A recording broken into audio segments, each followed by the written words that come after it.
खींच कर ले आओ इसे। औरत होकर मर्दों से मुकाबला कर दिए।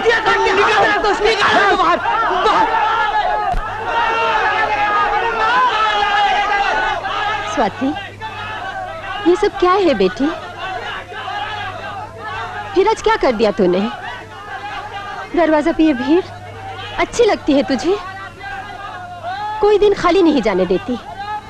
रोज दरवाजे पे कोई ना कोई मुसीबत ले ही आती है। कितनी मर्तबा कह चुकी हूँ कि लावारिस औरतों की तरह जीना सीख। दुनिया की जुबान का क्या है, वो तो हवा की तरह चलती ही रहेगी। तेरे लिए क्षमा मांगते मांगते हाथ जोड़ जोड़ कर तो मेरे हाथ दुख गए।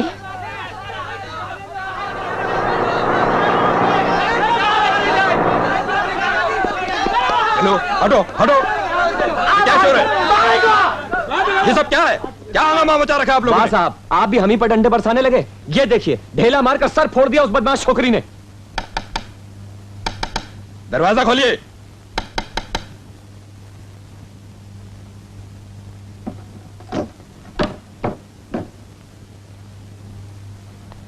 इंस्पेक्टर साहब, इस बार इन भाई लोगों से माफी दिलवा दीजिए। अब ऐसा नहीं होगा। अजी माफी कैसी? हथकड़ी पहनाइए इसे। क्या तुमने इसे पत्थर मारा था? हाँ, पहले इसने मारा था। झूठी है साहब, चोट है तो दिखा। मैंने इसे पत्थर मारा था सर, तो चोट दिखाई दे रही है। इसने मुझे गाली दी थी। शब्दों की चोट तो आत्मा को लगती है सर, और मैं आपको अपनी लहूलुहान आत्मा कैसे दिखाऊं? इसने क्या कहा था? अब बताती क्यों नहीं? बता।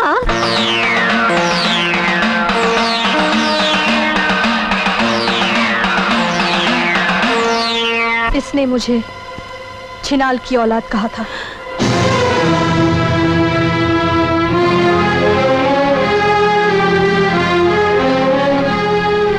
छिनाल की औलाद को छिनाल न कहूं तो और क्या कहूं? इसमें गुस्सा करने की क्या बात है? सुन लिया आपने? क्या गुस्सा करना सिर्फ मर्दों की बपौती है? हो सकता है इन सब की माएं पतिव्रता हो, सती सावित्रियां हो। मैं तो एक आदमी की वासना की कै हूं, लेकिन कोई उस आदमी को कुछ नहीं कहता जिसने मेरी देवी समान मां को धोखा दिया। ये जलील मर्दाना समाज कमीने मर्दों को कुछ नहीं कहता और बेसहारा औरतों पर पागल कुत्तों की तरह भौंकने लगता है।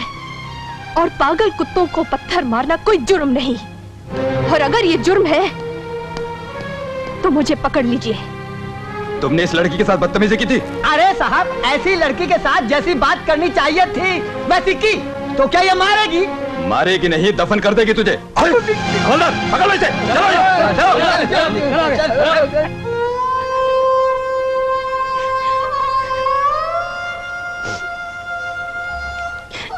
जभी तो मैं तुम्हें नहीं बताती थी। मैं अपने लिए नहीं रो रही हूँ, मैं तेरे लिए रो रही हूँ बेटी। मेरे जीवन के कांटे तुझे चुभ रहे हैं ना? औरत जन्मी हो, औरत की तरह जीना सीखो बेटी। तुमने औरत की तरह जीकर देख लिया है ना माँ? क्या तुम ये चाहती हो कि मैं भी वही जिंदगी दोहराऊं जो तुम जी चुकी हो? जिस तरह लोग तुम्हें बिन ब्याही माँ होने पर बातों का डंक मारते रहते हैं, उसी तरह उस बिन ब्याहे बाप को भी तो पकड़े। माँ, चलो माँ, मुझे भूख लग रही है।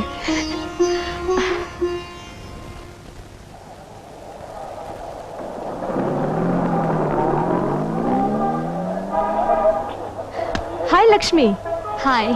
आज तुम बस स्टॉप तक अकेली कैसे निकल पड़ी? तुम्हारे वो कहाँ रह गए? आज वो खाना पका रहे हैं। हाय बेचारे। इसमें बेचारे होने की क्या बात है? साल भर क्या मैं ही खाना पकाऊं? एक महीने वो पकाते हैं तो दूसरे महीने मैं।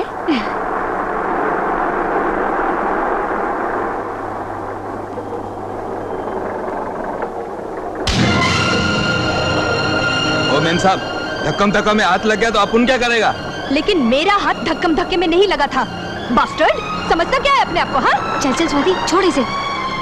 गुंडों की मुड़ी लगा करते। तुम नहीं समझती लक्ष्मी, ये तो लातों के भूत हैं। एक बार जूता खा लेंगे ना तो फिर अपनी पत्नियों को हाथ लगाने से पहले भी 2 बार सोचेंगे। चल। बाप रे, कॉमरेड, इस लड़की का नाम कुमारी तोड़फोड़ होना चाहिए। क्यों? तोप है। स्वाति, मिस स्वाति, क्या हुआ सर? ये तुमने क्या टाइप किया है? मैनुअल देखकर भी इतनी बड़ी गलती की? क्या गलती हुई सर? मैनेज टाइप करने के बजाय तुमने वुमनिश टाइप किया। मैनकाइंड की जगह वुमनकाइंड टाइप किया। मैंने कोई गलती नहीं की सर, जानबूझकर मैंने ऐसा टाइप किया। मेरी समझ में नहीं आता सर, ये कैसी अंग्रेजी है? इस भाषा में औरतों के लिए इज्जत का कोई स्थान ही नहीं। लोग मैन आर्स कहते हैं, क्या वुमन आर्स नहीं होते? मैन पार कहा जाता है, क्या वुमन पार नहीं है? और जब मैन काइंड हो सकता है तो वुमन काइंड क्यों नहीं हो सकता सर? तुम कहना क्या चाहती हो? मैनुअल की भाषा बदल देना चाहती हो? सबसे पहले तो मैं आपके मैनुअल का टाइटल बदल देना चाहती हूँ। क्या मतलब? मतलब ये सर कि मैं मैनुअल को वुमैनुअल का नाम देना चाहती हूँ। ओह माय गॉड, क्या लड़की है। भला गुरु से भी कोई ऐसे बात करता है? गुरु तो भगवान होते हैं। अरे भगवान भी तो मर्द है।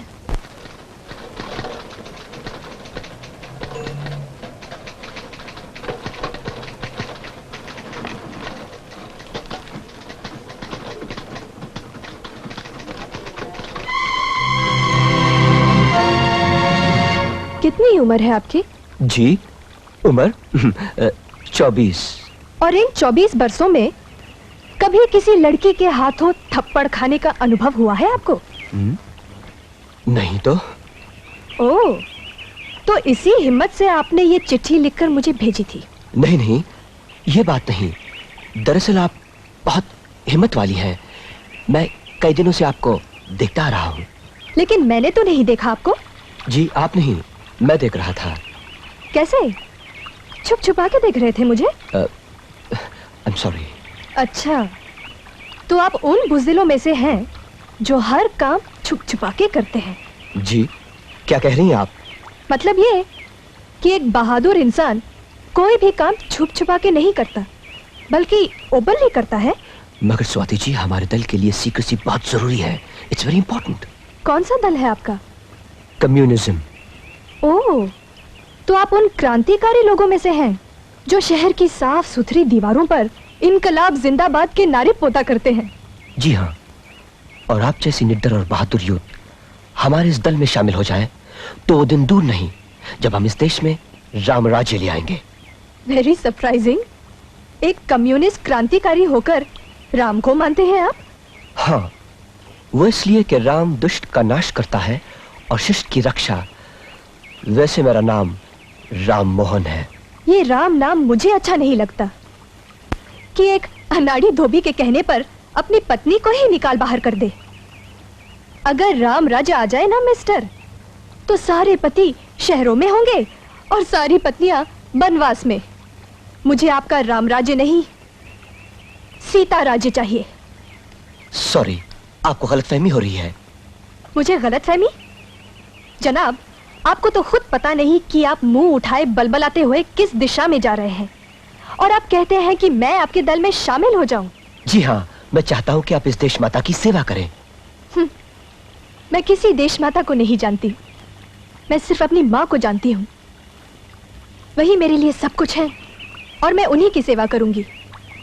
देश माता की सेवा आप ही कीजिए। वेट्रेस, साहब का ऑर्डर ले लो। Yes sir. एक ग्लास ठंडा पानी ले आना। मुझे तो लगता है तुम उसका नाम कॉमरेड आशिक कुमार रख लो। क्या? और नहीं तो क्या, तुम कोई अच्छा सा नाम रख लो अपने दीवाने का। To make a long story short, वो तुम पर फ्लैट है। छे, अरे मर्द क्या जाने प्यार होता क्या है। वो तो सिर्फ अपनी जरूरत का मेकअप करके उसे प्यार मान लेते हैं, वरना पति बनकर सूरत पर सवार रहने या बच्चा बनकर पैरों में रेंगने के सिवा उन्हें आता क्या है। ये बात करते हुए तुम मेरे मनोहर श्याम जी को भूल गई क्या? वो भी तो पति हैं। अरे उंगली कट गई क्या? लक्ष्मी का हाथ कट गया। ओह लक्ष्मी, ओह ओ माय गॉड, खून। स्वाति तुम एक काम करो, तुम इस घाव को कस के पकड़े बैठ जाओ, मैं लपक के रिक्शा ले आता हूँ, हॉस्पिटल ले जाना पड़ेगा। ओह पकड़ो पकड़ो पकड़ो। नहीं जीजा जी, जरा से कट के लिए अस्पताल जाने की क्या जरूरत है? मैं ही ड्रेसिंग करके पट्टी बांध देती हूँ ना। नहीं नहीं, ऐसे कैसे हो सकता है? इतना सारा खून बह चुका है, हो सकता है कि खून चढ़ाना पड़े। चलो भाई चलो।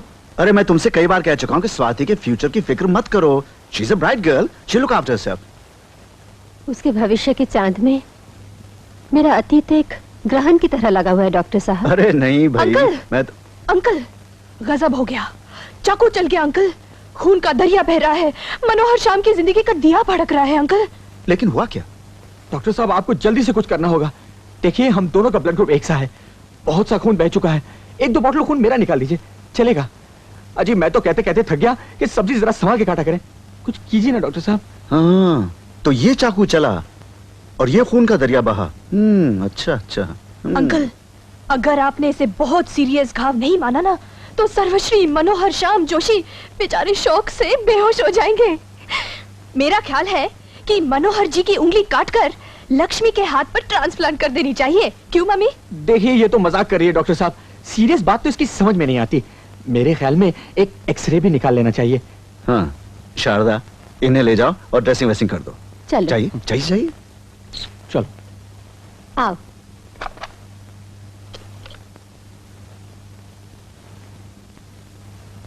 ओए, दर्द तो नहीं हुआ ना लक्ष्मी?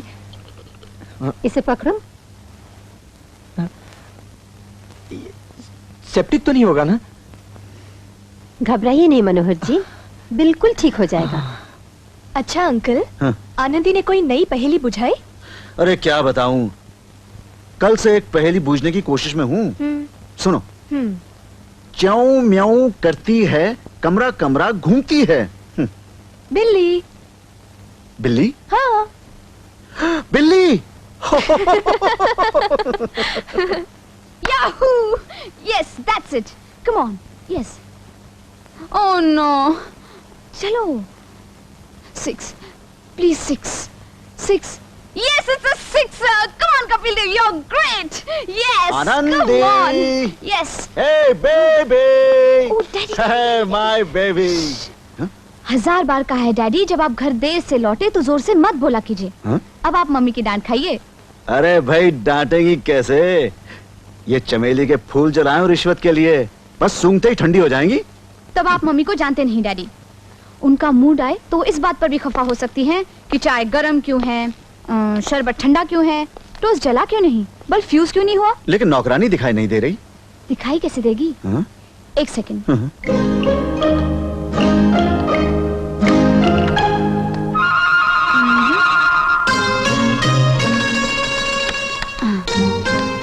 नौकरानी को कभी टिकने देती है मम्मी? भाग गई आज। और मम्मी अंदर सो रही हैं। आज खाना मुझे ही बनाना पड़ेगा। चलिए एक पहेली पूछिए। ओहो। हजारों का सर काटा, न मारा न खून किया। न मारा न खून किया तो फिर सर कैसे काटा? यही तो पहेली है मिस्टर। नहीं पूछ सकते ना? नहीं। हार मान गए? मान गए। तो निकालिए 100 रुपए। ओहो। ये लो। हजारों का सर काटा, न मारा न खून किया, यानी nail cutter. Nail cutter. Kapil Dev ने 6 मारा। याहू। हाँ? Oh, Kapil Dev, my hero, you are great, absolutely great, fabulous, my darling. मगर आनंदी, मैं तुमसे 1000 बार कह चुका हूँ कि क्रिकेट की मुझे एबीसी भी नहीं आती है। क्रिकेट में एबीसी होता ही नहीं डिया। क्रिकेट में तो छक्का चौका होता है, एलबीडब्ल्यू होता है, कॉट बिहाइंड होता है। तुम्हें पता है डार्लिंग, मैं तुम पर थोड़ी आशिक हुई हूँ, मैं तो तुम्हारे नाम पर आशिक हुई हूँ, कपिल देव। ओफो, वही तो सब गड़बड़ हो गई। मेरा असली नाम कामदेव प्रसाद चिरंजी लाल रोकड़िया है। स्कूल में सब लोग मेरा जोक करते थे, इसलिए पिताजी को बगैर बताए मैंने चुपचाप बदल दिया है। बाप रे, इतना बड़ा धोखा। धोखा? तो जल्दी से एक पहेली पूछो, नहीं तो मेरा हार्ट फेल हो जाएगा। पहेली? हाँ। छोटी सी बिटिया, गज भर की चुटिया। क्या? छोटी सी बिटिया? किसकी बिटिया? मैंने पहेली बुझाई है कपिल। छोटी सी बिटिया, गज भर की चुटिया। बूझो क्या है? क्या है? इडियट डार्लिंग, सुई धागा। अच्छा दूसरी बूझो। उफ, एक और। हाँ। छोटी सी डिबिया डब डब करे, चलता मुसाफिर गिर गिर पड़े। अरे यार छोड़ो ये पहेली वहेली। छोड़ूं कैसे? पहले ची बोलो। हाँ? ची, बस? तो सुनो। छोटी सी डिबिया डब डब करे, हुई भरी हुई आंख, और चलता मुसाफिर हुआ आंसू। बस। हे देवी, मुझ पर दया करो। ये पहेली वहेली मेरी समझ के बाहर है। कुछ और बातें करो। अच्छा। हाँ। तो ये बात है। तो बताओ, जब तुम मेरे निकट आते हो, मेरा हृदय समुद्र के जल की तरह उथल पुथल होने लगता है, समझे? नहीं। ए मेरे संग दिल सनम, मेरे दिल की सदा फलक से टकराती है। फलक? तुम्हें सुनाई देती है? नहीं। नहीं? नहीं। Oh my Cupid darling, Cupid? since the time your arrow has struck me, a war is raging in my heart. War? Understand? नहीं, ये क्या ऊट पटांग बके जा रही हो? ये सब पहेली है क्या? ओए मेरे बेसन के लड्डू। तुम्हें पसंद है? अब किस भाषा में समझाऊं तुम्हें? अरे भैया मेरी टांग को अपनी टांग समझ के रखो। हे दुर्गा मैया, ये कैसे हो गया? ये दर्द हमसे नहीं सहा जाता माँ। ये टैबलेट खा लीजिए, दर्द कम हो जाएगा। ये लीजिए। अरे आंखें तो खोलिए। अरे आंखें खोलने से क्या होगा देवी जी? आंखें खोलने से हमारा दर्द थोड़े ही कम हो जाएगा। अब हम बचने वाले नहीं हैं।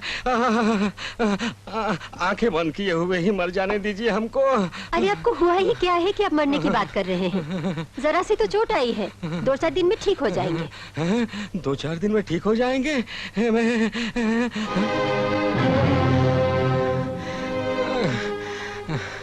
तू भदरसे गांव की शारदा है ना, बाबू शिवमंगल की बेटी?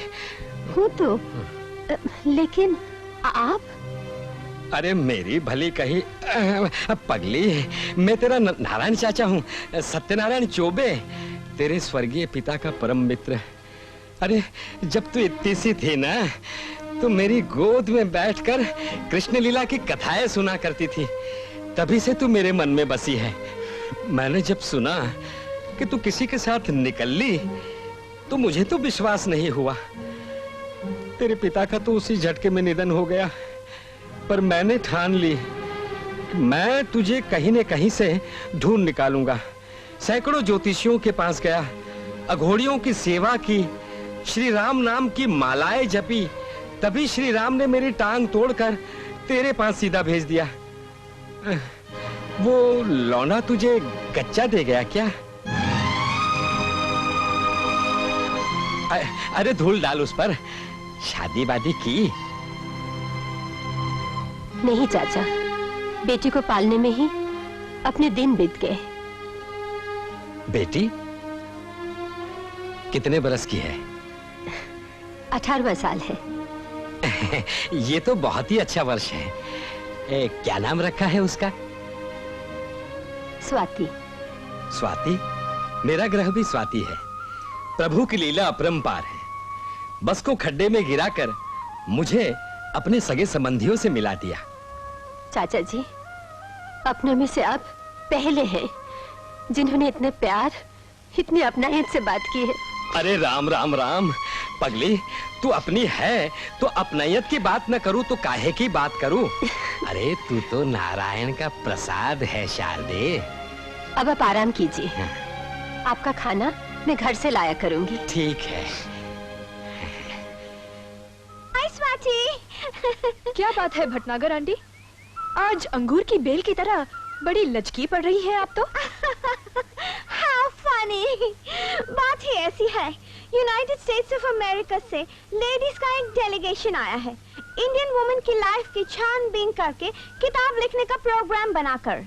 लेडीज रिक्रिएशन सेंटर में आज उनका पहला मीटिंग है। मैं ये कहने आई थी कि तुम उस मीटिंग में श्योर आना। और अपनी लाइफ स्टोरी उस अमेरिकन डेलीगेशन को बताना। कैसे एक आदमी ने लव का नाटक करके तुमको समाज के मझधार में अकेला छोड़ दिया और फिर हर आदमी तुम पर उंगली उठाता है जबकि तुम्हारा कोई फॉल्ट नहीं है। उस आदमी ने तो बेचारा स्वाति का लाइफ भी डिस्ट्रॉय कर दिया। Poor thing. क्या हम कभी आपके सामने अपना हाल सुनाकर रोए हैं मिसेस भटनागर? हम किसी अमेरिकन चौराहे पर बैठकर अपने घर के मैले कपड़े क्यों धोए? Oh no no no honey, मेरा मतलब ये नहीं था। मैं चाहती हूँ कि बाहरी दुनिया को मालूम तो हो कि हिंदुस्तानी मर्द किस टाइप का है। तो फिर आप ये कहानी अपने घर से क्यों नहीं शुरू करती? उन्हें बताइए ना कि आपके ससुर जी ने संन्यास क्यों ले लिया, कि आपकी बेटी ने अपने पति को छोड़कर किसी और के साथ रहना क्यों शुरू कर दिया। प्लीज मिसेस भटनागर, आप यहाँ से चली जाइए प्लीज।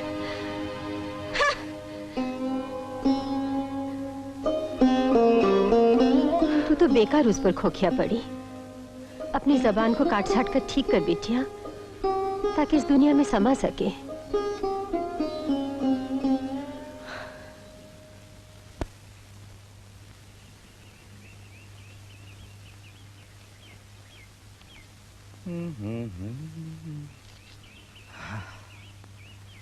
उस दिन तो गलती से अपन का हाथ तुम्हारे कमरे पे पड़ गया था, उसके लिए अपन सॉरी बोलता है। पर ये तो बताओ आज तुम्हारे बदन पे किधर हाथ लगाने का?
रियलिज्म थी इस फाइट में।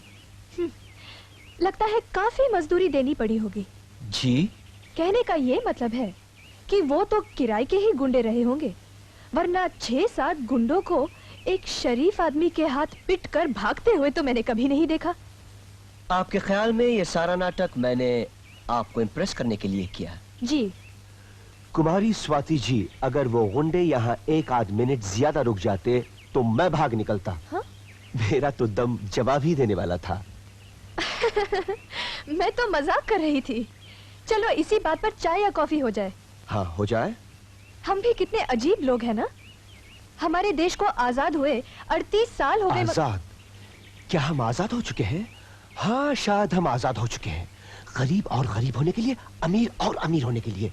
जब भी तो कहता हूँ कि आप हमारे विद्यार्थी आंदोलन में आ जाइए ताकि हम मानव दुश्मन समाज का तख्ता उल्टा सके।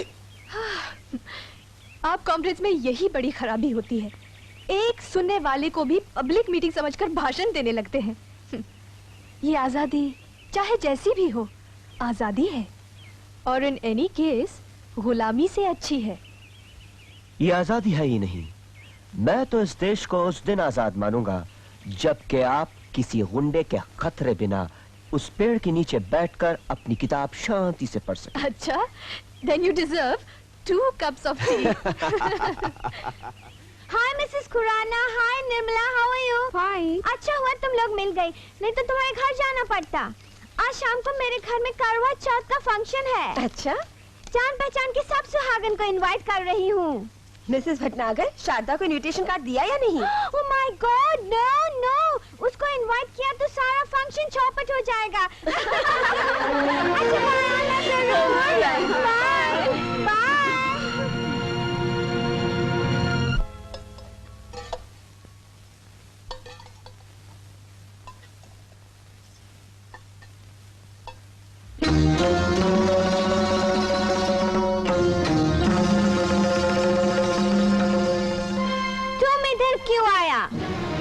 माँ की जगह मैं आई हूँ। मान ना मान, मैं तेरा मेहमान। तुझे या तेरी माँ को बुलाया किसने था? शादी ब्याह की बात होती तो बिन बुलावे कभी नहीं आती, पर पूजा में बुलावे की क्या जरूरत है? अरे तुम इसके साथ बात मत करो ठाकुर भाभी। इसके जुबान में नाखून है, नाखून। ये बात नहीं करते, बाइट करती है, बाइट। लुक मिस सोसो, ये फंक्शन सुहागन के लिए है, पार्थिवार्ता के लिए है। और तुम्हारा मामी पार्थिवार्ता नहीं है, तुम्हारा मामी सुहागन नहीं है। Not married, okay? अच्छा अच्छा, तो ये पूजा पतिव्रता सुहागनों के लिए है। तो आंटी भटनागर, आप इनमें से 4 पतिव्रता सुहागनों के नाम बताइए जो यहाँ आई हुई हैं। हे भगवान, इस लड़की का दीदा तो देखो, इसकी आंख का पानी तो बिल्कुल ही मर चुका है। सच तो ये है कि मेरी माँ ही पतिव्रता है। सुना आप लोगों ने? क्या मैं जानती नहीं कि आप लोगों के घरों में केचुए की तरह रेंगती हुई कितनी कहानियां हैं। किसी से धोखा खा जाने की बात और है, वरना मेरी माँ के जीवन के किसी क्षण पर कोई उंगली नहीं रख सकता।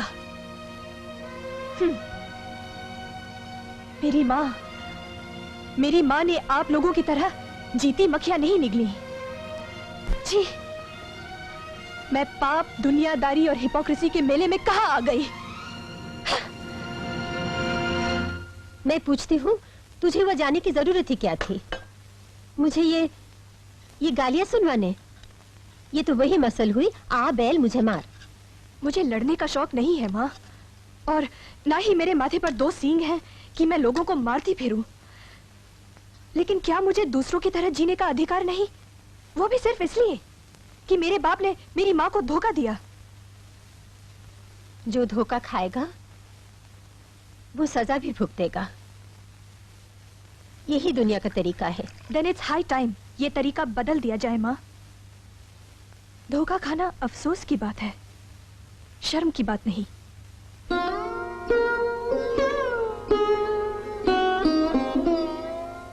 डैडी। Oh hello. डैडी एक बात बताइए, हाँ। जिसके हाथ नहीं, पाँव नहीं, पीठ चढ़ के घूमे, बताइए वो कौन है? वो कौन है? वही जिसके न हाथ हैं न पाँव हैं, मगर पीठ पे चढ़ के घूमता है। जिसके ना हाथ हैं ना पाँव हैं, वो पीठ पर कैसे चढ़ सकता है भाई? ये कोट डैडी, कोट आपके पीठ पे चढ़ के बैठा है कि नहीं? पहेलियों का कोई वर्ल्ड कप होना डैडी, तो वर्ल्ड की कोई भी टीम मुझसे नहीं जीत सकती। हाँ वो तो ठीक है, लेकिन ये कोट क्यों पहना दिया आपने मुझे? आप मुझे पिक्चर दिखाने ले जा रहे हैं ना डैडी? पिक्चर? नहीं आनंदी, आज नहीं, आज मैं बहुत थका हूँ। ठीक है, मैं अभी जाके मम्मी से कंप्लेन करती हूँ कि आप मुझे पिक्चर दिखाने नहीं ले जा रहे। अरे नहीं आनंदी, मम्मी से कंप्लेन मत करना। अच्छा देखो, मैं मम्मी से कहकर आता हूँ कि हम पिक्चर जा रहे हैं।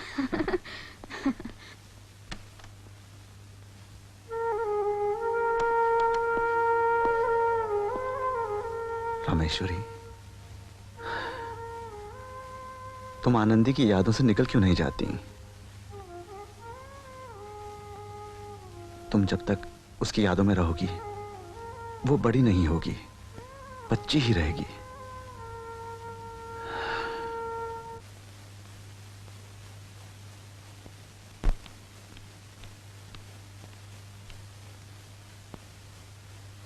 बहुत थक गई?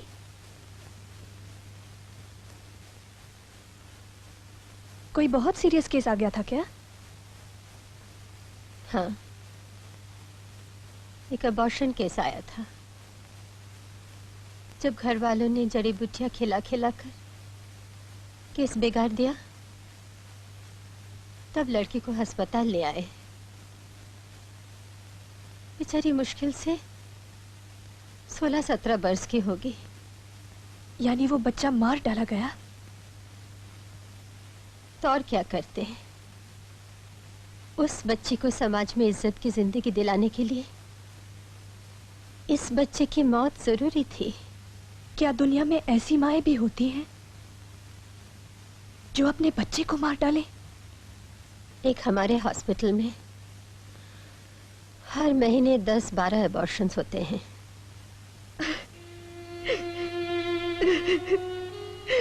बेटी, बेटी क्यों रो रही हो? हाँ, क्या हुआ? माँ, मैं तुम्हारी आभारी हूँ माँ, तुम्हारी बहुत बहुत आभारी हूँ। सिर्फ इसलिए ही नहीं कि तुमने मुझे जन्म दिया और पाल पोस कर बड़ा किया, बल्कि इसलिए भी कि तुमने मुझे जन्म लेने दिया। तुमने मुझे इज्जत की जिंदगी से ज्यादा कीमती जाना। मैं 1000 जन्म लूं तब भी तुम्हारी ममता का कर्ज नहीं चुका सकती माँ। माँ, मेरी शादी करके मुझे अपने आप से अलग मत करना माँ। स्वाति, अलग मत करना।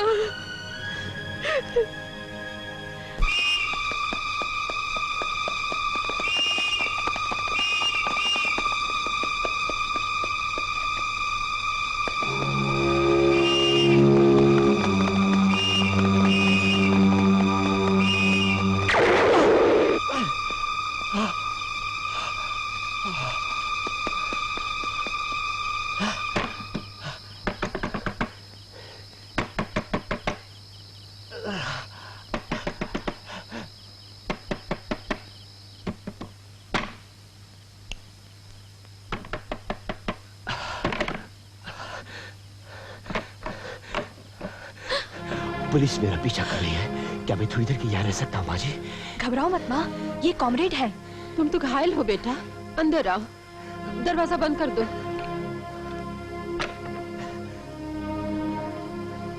स्वाति, मेरा फर्स्ट एड बॉक्स उठा लाना। यहाँ बैठ।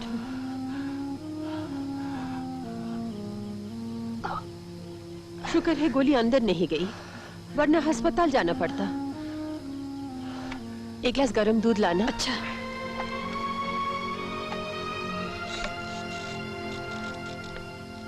मैं किस जुबान से आपका शुक्रिया अदा करूं माँ जी?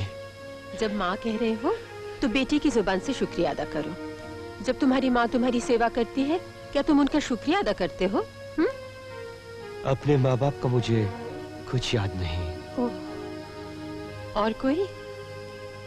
हाँ है, एक छोटी बहन है, लेकिन अब वो मुझसे बहुत दूर चली गई है, बहुत दूर। ये बताओ, काम क्या करते हो? बहुत बड़ा काम करते हैं, क्रांति लाएंगे ये। हाँ, इस देश के दुखों का इलाज चुनाव में नहीं, क्रांति में ही है। हाँ, और क्रांति आपकी इस बेहंगम दाढ़ी में है। अब चलिए, ये दूध पीजिए और अपनी दाढ़ी ओढ़कर सो जाइए। आप जाके सो जाइए, मुझे अभी नींद नहीं आ रही है। नींद की तरकीब मैं बताती हूँ। पहले ये दूध पी लीजिए, फिर खाट पर लेट जाइए और आंखें बंद करके ये सोच लीजिए कि आप अमिताभ या जितेंद्र हैं और अपनी हीरोइन के साथ डुएट गाना गा रहे हैं। आजकल की फिल्मी गानों में गाना कम और एक्सरसाइज ज्यादा होती है। थक थका के आप सो ही जाएंगे। Good night. Good night.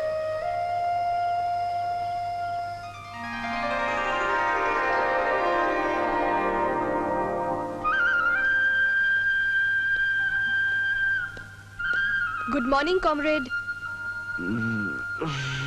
I said good morning. Good morning. और सुनाइए जनाब, नींद कैसी आई? बहुत अच्छी। लीजिए चाय पीजिए। Thank you. एक बात कहूं? कहिए।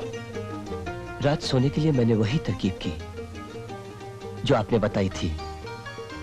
खूब गाना गाया। अच्छा, किसके साथ? वो ओ कम ऑन कॉमरेड, किसके साथ गाना गाया था? आपके साथ। चाय पीजिए कॉमरेड और फिर कहीं जाकर नारे लगाइए, इनकलाब जिंदाबाद। जिंदाबाद। याद करके बताइए कि अंदाजन कितने लोगों ने आपके साथ बलात्कार किया होगा? और उनकी शक्ल सूरत याद हो वो भी। हाँ, और उनकी उम्र भी। आपके पति चुपचाप उस दुर्घटना को देखते रहे। देखिए मिसेस जोशी, आपकी यह खामोशी हमारी कोई मदद नहीं कर रही। जब वो लोग बलात्कार कर रहे थे तो आपके दोनों हाथ कहाँ थे? भगवान के लिए मुझे मेरे हाथ पर छोड़ दीजिए। किसी ने मेरे साथ कुछ नहीं किया। आप लोगों के इन सवालों की तकलीफ उन गुंडों की दी हुई तकलीफों से कहीं ज्यादा है।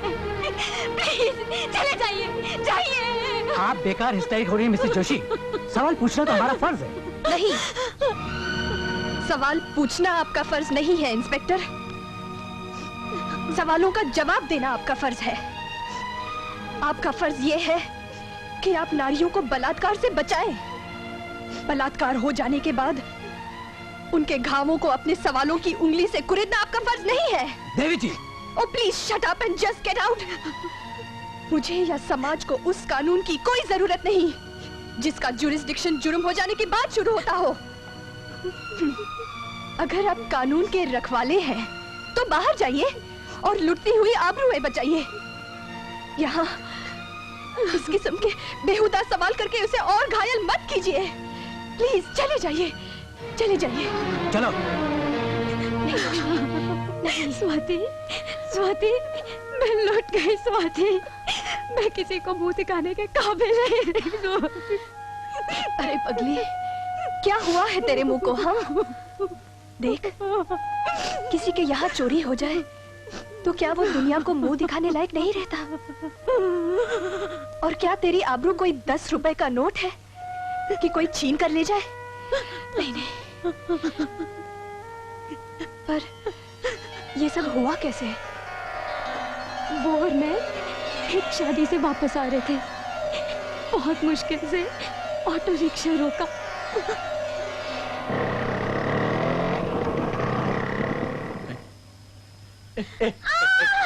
क्या हो रहा है? जो छोड़ो,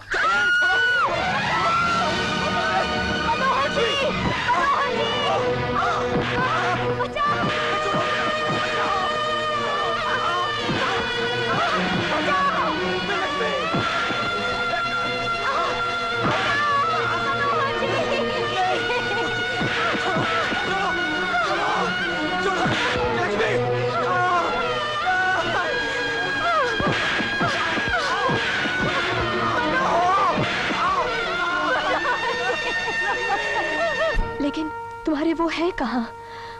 उन्हें तो यहाँ होना चाहिए, तुम्हारे पास। मैंने तो तब से उनके दर्शन नहीं किए।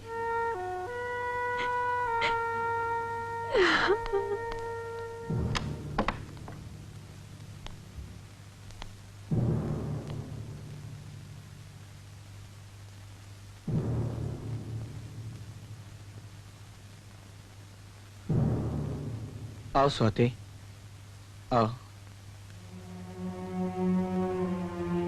मैं सिर्फ ये देखने आई हूँ कि जब लक्ष्मी अस्पताल में पड़ी, अपनी जिल्लत को अकेले झेल रही है, इस वक्त आप घर पर बैठे कैसे लग रहे हैं? आपको शर्म नहीं आती? तो मैं क्या करूं स्वाति?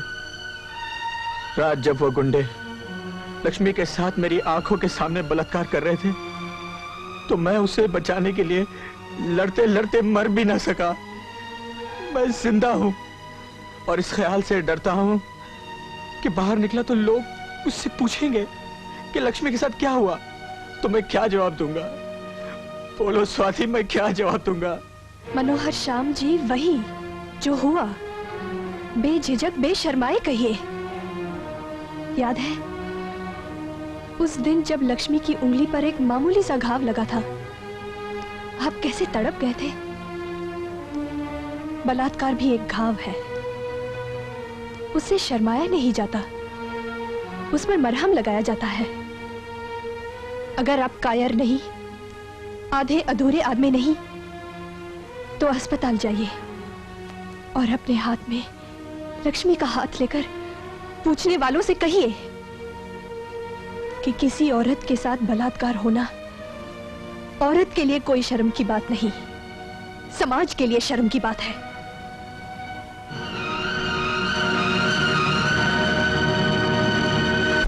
अरे हाँ हाँ शारदा, इससे अच्छी बात और क्या हो सकती है।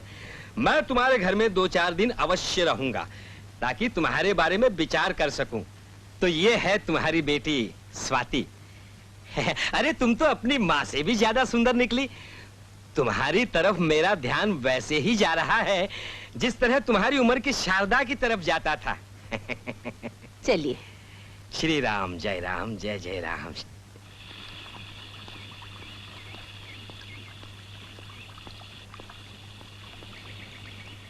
स्वाति जी, मैं वही राम मोहन उर्फ कॉमरेड तोड़फोड़ सिंह। अरे, आपकी दाढ़ी कहाँ गई? दाढ़ी तो कम वक्त वो रेवोल्यूशन के साथ चली गई। चलिए चाय पीते हैं। चलिए।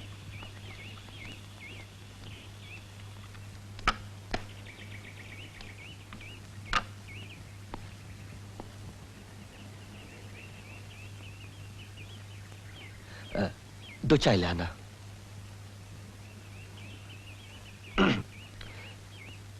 दरअसल मुझे आपसे दो बातें पूछनी थी। एक ये कि क्या मैं आपको तुम कह सकता हूँ? ये पूछने के लिए 5 रुपए की चाय मंगाने की क्या जरूरत थी? वैसे भी मैं आप या जनाब में बिलीव ही नहीं करती। और दूसरी बात क्या है? वो बात तो तुम्हारी माँ से पूछने की है। क्या उन्हें भी तुम कहना चाहते हो? नहीं, अगर तुम्हें कोई एतराज ना हो तो मैं उनसे अपनी और तुम्हारी शादी की बात करना चाहता हूँ। मैं अभी शादी के लिए मेंटली तैयार नहीं हूँ राम मोहन। इसका मतलब ये कि मैं तुम्हें... नहीं, वो बात नहीं। तुम्हें तो मेरी माँ की कहानी मालूम है ना। दरअसल मुझे किसी की शादीशुदा जिंदगी को पास से देखने का मौका ही नहीं मिला। इसलिए अपनी जिंदगी का इतना बड़ा, बल्कि शायद सबसे बड़ा फैसला मैं इतनी जल्दी में नहीं करना चाहती। क्या ये नहीं हो सकता कि हम दोनों कुछ दिन और यूं ही दोस्त रहे?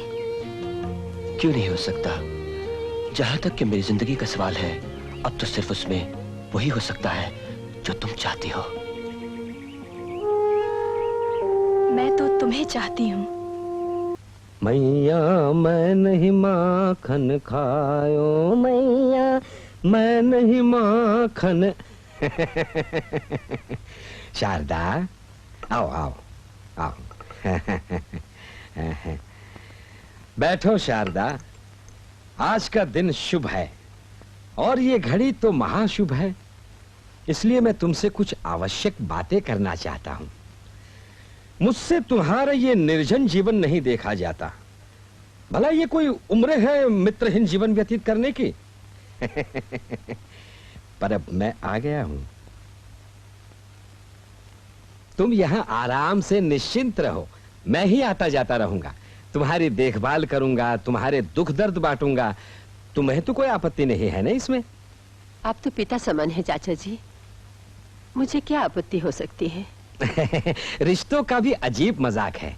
मेरा मतलब है, मेरी पत्नी से मेरी जगह मेरे पिता का विवाह हो जाता तो वो मेरी पत्नी होने की जगह मेरी माता हो जाती, है कि नहीं? अरे माता पिता पति पत्नी ये सारे संबंध तो हमने गढ़े हैं, नहीं तो इसका अर्थ है क्या? ये जीवन एक माया जाल है शारदे, जिसमें हम सब जकड़े हुए हैं और हमारी नकेल एक ऐसे अनदेखे हाथ में है, वो जिधर चाहे मोड़ दे। हम तो कठपुतलियां हैं, कठपुतलियां। बस आज फैसला हो गया। आज से तुम्हारे सारे दुख मेरे हुए और तुम्हारी सारी चिंताएं मेरी हुई। मुझे तो सिर्फ एक ही चिंता है, कोई अच्छा लड़का मिल जाए और स्वाति के हाथ पीले हो जाए तो मैं समझूंगी मैं गंगा नहा ली। तुम भी बड़ी मूर्ख हो शारदा। शुद्ध घी का मटका सामने है और मक्खन खरीदने बाजार जा रही हो, और फिर स्वाति के जीवन का इतिहास जानने के बाद कौन करेगा उस बिचारी से विवाह? हाँ, मुझे को कुछ करना पड़ेगा। दाएं तुम्हें रखूंगा और बाएं स्वाति को। तुम दोनों का जीवन मजे में बीत जाएगा। क्या कहा तूने? नीच, कमीने, कुत्ते, स्वार्थी, हरामी, जलील, निकल जा मेरे घर से। बुड्ढे, पाजी, निकल जा। आइंदा इस घर में शक्ल भी दिखाई तो टांग तोड़ दूंगी।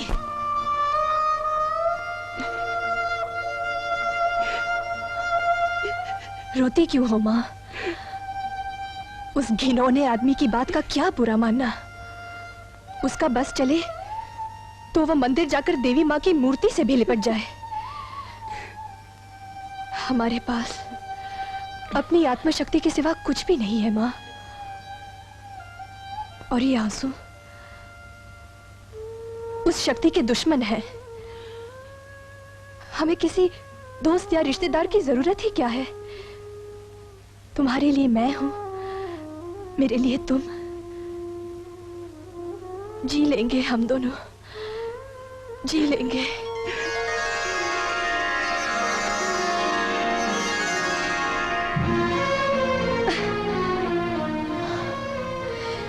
जिस दुनिया में नारायण जैसे आदमी बसते हो, उसमें तो नारी जाति सुरक्षित रह ही नहीं सकती। ये कमबख्त औरत की कोख से जन्म लेते हैं और अपना सारा जीवन औरत ही का अपमान करने में बिता देते हैं। और मेरी बेसहारा माँ।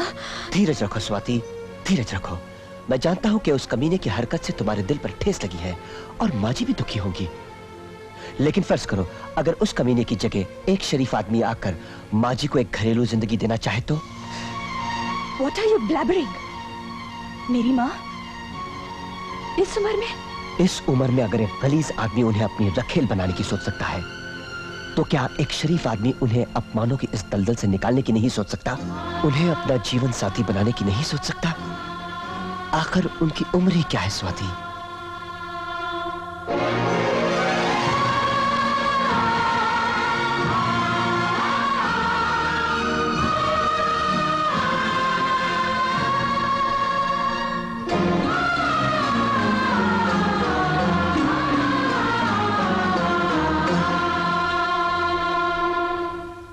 नहीं, ये नहीं, कोई दूसरा डिजाइन दिखाइए ना। आपके लिए चाहिए, आपकी बड़ी बहन के लिए? ये मेरी बड़ी बहन नहीं है, मेरी माँ है। अच्छा।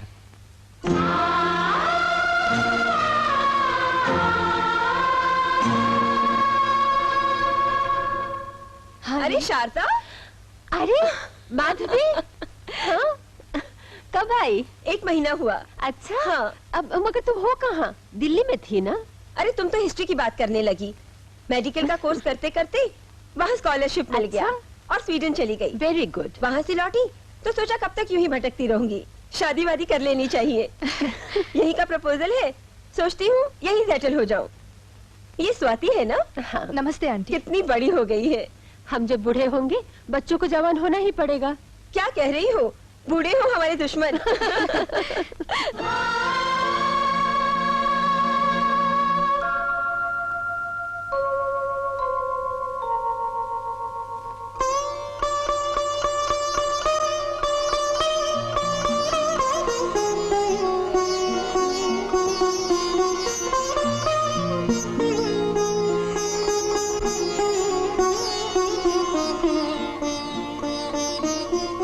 ऐसे क्या देख रही है मेरी तरफ?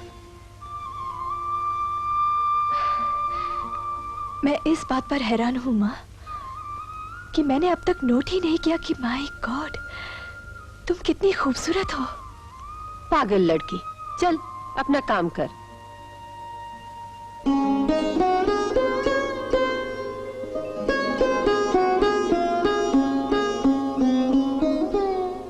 यूं क्या देख रही है मेरी तरफ? यूं ही, बस देखने को जी चाह रहा है। पर क्यों? क्या हुआ है मुझे? हुआ तो कुछ नहीं, पर सोचती हूँ हो जाए तो अच्छा हो। पहेलियां क्यों बुझा रही है? हाँ, क्या हो जाए तो अच्छा हो? तुम मेरी माँ हो ना, पल भर के लिए मेरी बेटी बन जाओ तो बताऊंगी। तेरी बेटी तो अब मैं अगले जन्म में ही बन सकती हूँ, पर चल ये भी ठीक है। बताओ मामी, तुम क्या होने की बात कर रही थी? ऐसा करोगी तो मैं नहीं बताऊंगी।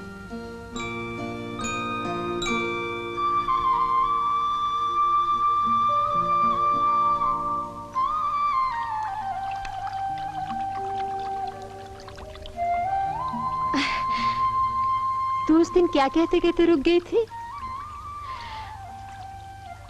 मैंने सुना है कि मई के महीने में शादी के शुभ मुहूर्त बहुत होते हैं। इस बात के लिए तू इतनी लंबी भूमिका बांध रही थी? ये कह के तो तूने मेरे कलेजे के घाव पर मरहम रख दिया बेटी। किससे शादी करना चाहती है तू? क्या शादी इतनी जरूरी चीज होती है माँ? शादी के बिना औरत के जीवन का कोई अर्थ ही नहीं होता।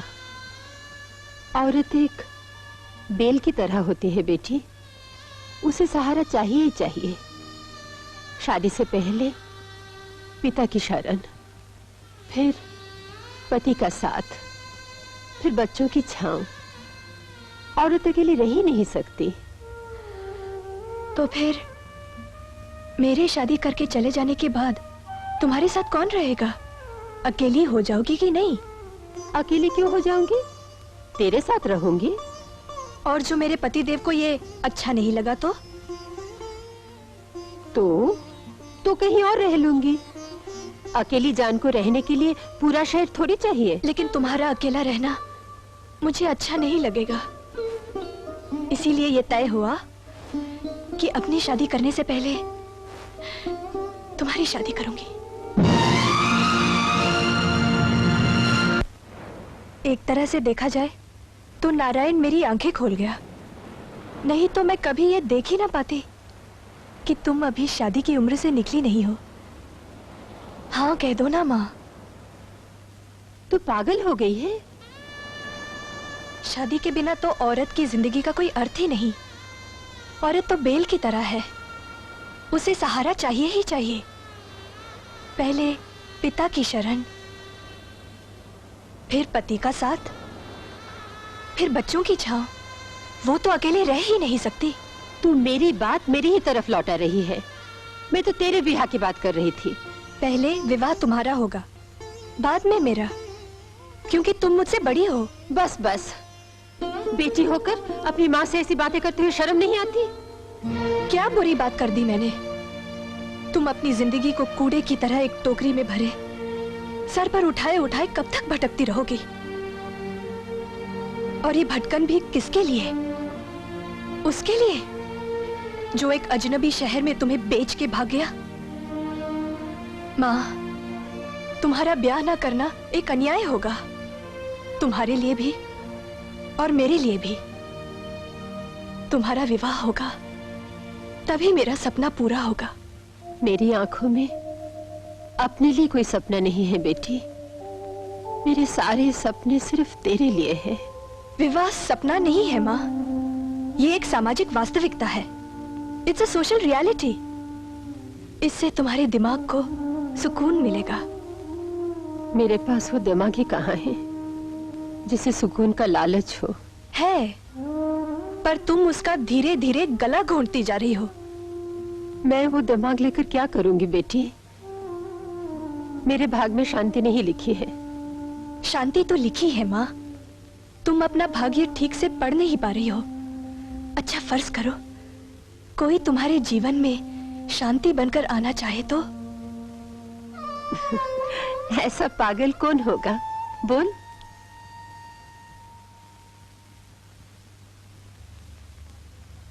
आप मेरी मम्मी से ब्याह करेंगे अंकल?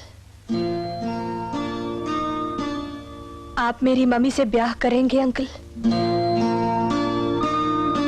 स्वाति, क्या अपनी मम्मी से लड़कर आई हो? आप मेरी मम्मी से ब्याह करेंगे? हा? बच्चों जैसी बात मत करो। तुम्हारी आंटी को पता चल गया तो पिटाई हो जाएगी तुम्हारी। अंकल,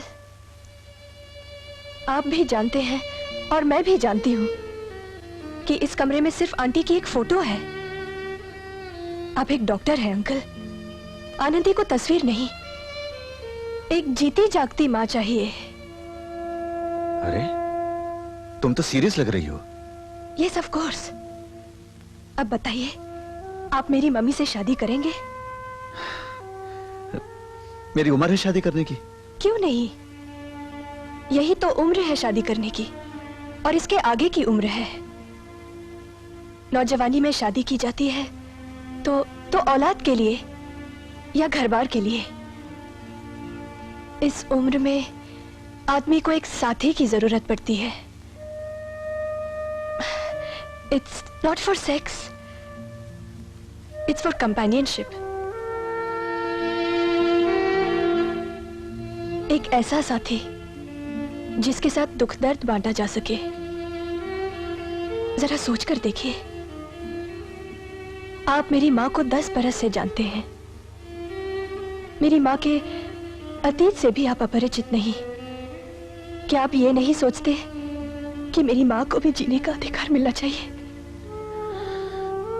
वो तो ठीक है, लेकिन इस घर में शादी के लायक एक बेटी है। मेरी माँ के घर में भी शादी की उम्र की एक बेटी है अंकल। मुझे सोचने के लिए थोड़ा सा वक्त दोगी बेटी? जितना भी वक्त चाहिए उतना वक्त ले लीजिए अंकल, मगर एक बात ध्यान में रखिएगा, मेरी माँ कभी आपको बुरी नहीं लगी। और ये भी मैं अभी को बता रही हूँ, मेरी माँ आपकी बहुत इज्जत करती है। आप दोनों ने अपने बीच चुपके एक दीवार खड़ी कर रखी है।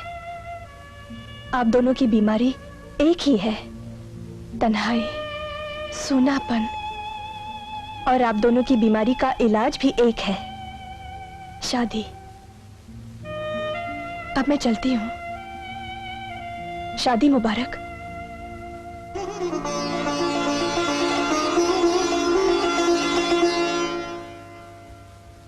आज तक मुझे अपने मम्मी के फोटो से बहला है और मैं समझती रही कि यही मेरे लिए काफी है। और आप एक जीती जागती सौतेली माँ मुझ पर थोपना चाहते हैं।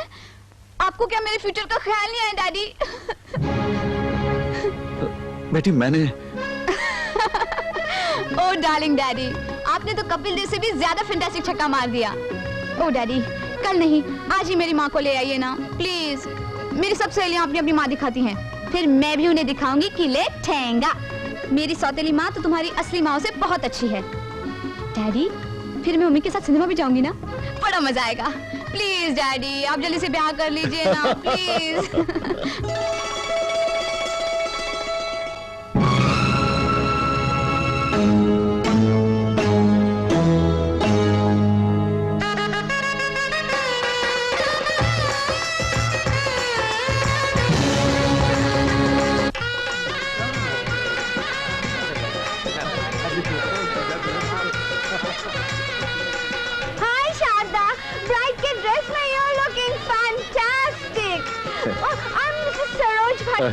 a sort of sister-in-law. You're a lucky doctor. ऐसे ट्रेन नर्स से शादी की, बच्चे तो प्रिस्क्रिप्शन लिखते लिखते पैदा होंगे। ओह, congrats, congrats. Thank you. Lucky couple, lucky. मैं अभी मम्मी, ये मेरी सहेलियां हैं। ये है नैनतारा, ये है बिल्किस उर्फ बिल्लू, ये है कैथरीन, ये है बंटी और ये रही घंटी। और इनमें से किसी के पास भी मेरी मम्मी जैसी अच्छी मम्मी है ही नहीं। भगवान को चक्कर समझ में नहीं आता। कुंवारी लड़की मेहमानों को वेलकम कर रही है और बूढ़ी अम्मा नई नवेली दुल्हन की तरह शर्मा रही है। अरे आए चोपड़ी, अरे वो तो डॉक्टर के साथ में काम करती थी ना। अरे डॉक्टर ने कोई गड़बड़ घोटाला तो नहीं कर डाला रे? बाबा जी, सिर्फ डॉक्टर ने नहीं, दोनों ने मिलकर गड़बड़ की है।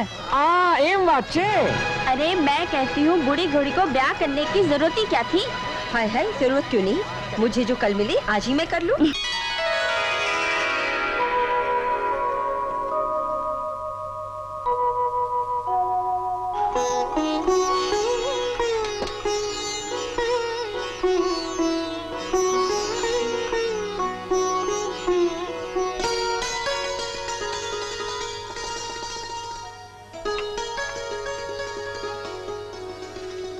ऐसे क्या देख रही है मेरी तरफ, जैसे पहले कभी देखा ही ना हो?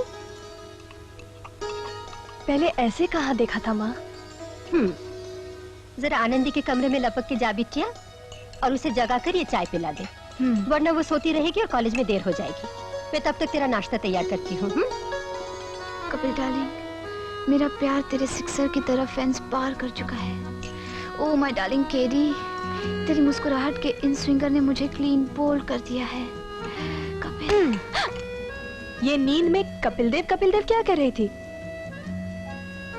हाँ, ये सपनों की बातें हैं स्वाति। थैंक्स। तुम सपने देखती हो? अच्छा तो ये बताओ, क्रिकेट में वो क्या है जो है भी और नहीं भी? नहीं मालूम। नो बॉल यार। ओह। क्या न्यूज़ है डैडी? बहुत इंटरेस्टिंग न्यूज़ है बेटे। क्या है? न्यूज़ ये है कि नर्स शारदा आज से काम पर नहीं जाएंगी। क्या करे, नर्स शारदा की ड्यूटी अब बदल गई है।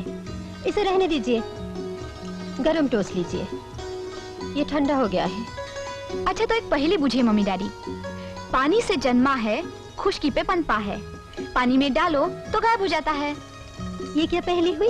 नमक मम्मी नमक, जो आप इस दही वड़े में डालना भूल गई हैं। बिल्कुल भूल गई। अंकल, मैं आपको कह रही थी अंकल। ओ, क्या आनंदी तुम्हारी मम्मी को आंटी पुकारती है?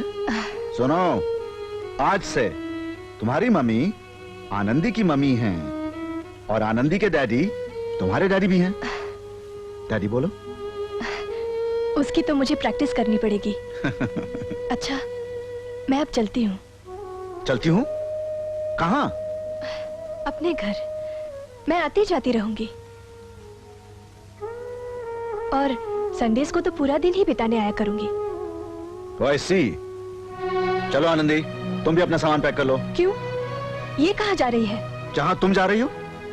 अगर एक बेटी इस घर में नहीं रह सकती है तो क्या दूसरी बेटी इस घर में रह सकती है? और फिर तुम तो बड़ी बेटी हो और तुम्हें हमेशा थोड़ी इस घर में रहना है। जब भेजूंगा तो खूब धूमधाम के साथ भेजूंगा, लाड़ प्यार के साथ भेजूंगा इस घर से, लेकिन उस वक्त तक नहीं भेजूंगा जब तक तुम्हारा मेडिसिन का कोर्स पूरा नहीं हो जाता। हाँ स्वाति, तुम्हारे दाखिले के लिए एक अच्छे मेडिकल इंस्टीट्यूशन में कोशिश कर रहा हूं। Very good. कहा तो ये था कि कोई अपने बाप के बारे में बात निकाले तो तुम बारूद की तरह फक से दब जाती थी और आज कॉन्ग्रेट्स। क्या कॉन्ग्रेट्स? 6 साल तक मेडिसिन पढ़नी होगी मुझे। आनंदी साइंस में कमजोर है ना, इसीलिए डैडी मुझे डॉक्टर बनाना चाहते हैं। आनंदी यानी तुम्हारी बहन? हाँ, मेरी बहन। हाँ। उसे पढ़ाई का नहीं, बस पहेली बुझाने का जुनून है।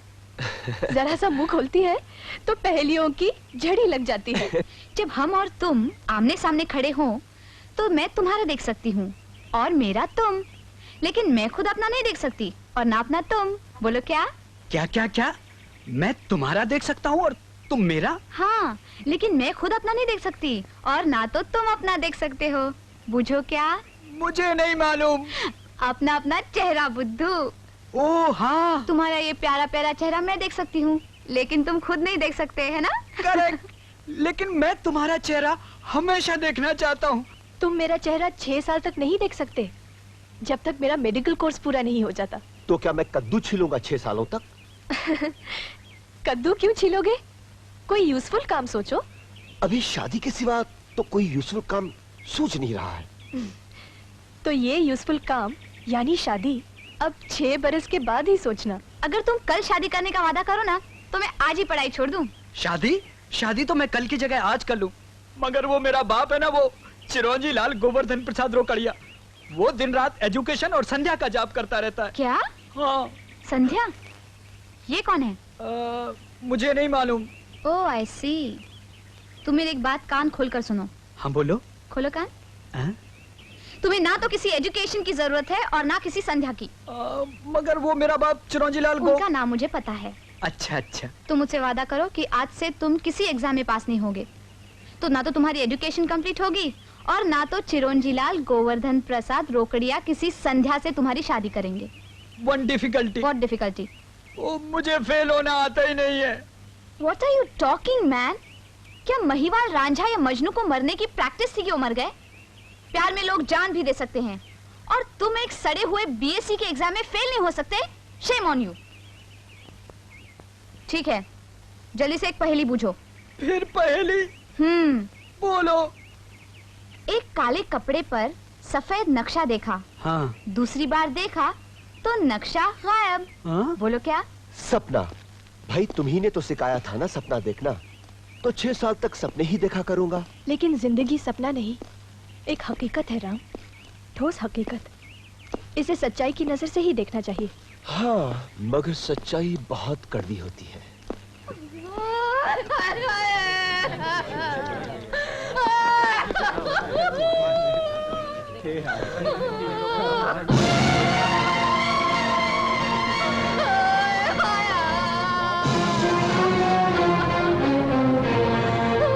आपका नाम स्वाति है? हाँ। लक्ष्मी जी मरने से पहले ये खत आपके नाम लिख गई थी। डियर स्वाति, अपनी की हुई तमाम तकरीरें भूल जाओ। समाज को दिल दुखाने के 1000 तरीके आते हैं।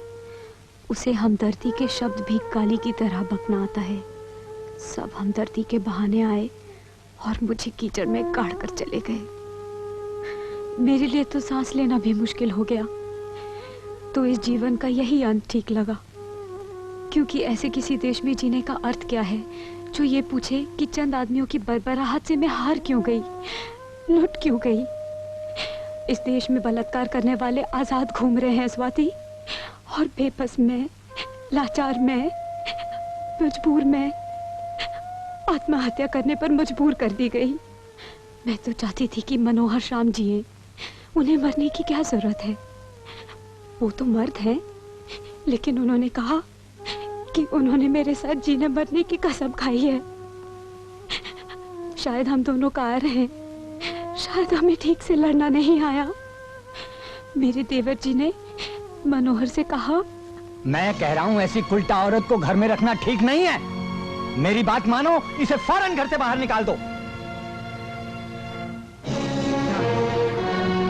अरे बेशरम, तेरी परछाई मुझ पर पड़ गई है। अब मुझे फिर से स्नान करना पड़ेगा। राम राम राम।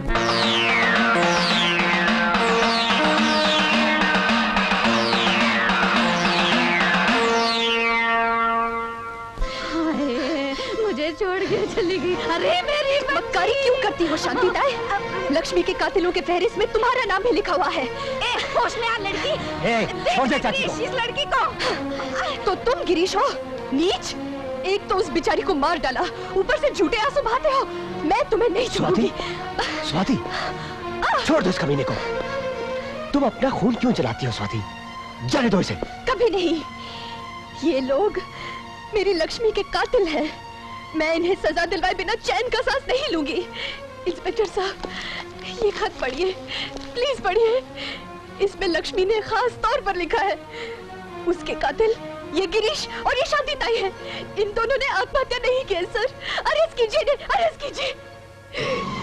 चलो चलो हटो यहाँ से।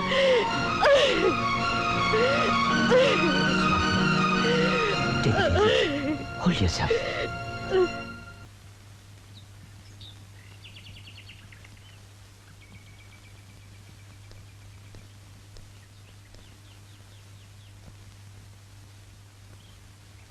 तुम दोनों ने चुपसाई का उपवास रखा है क्या?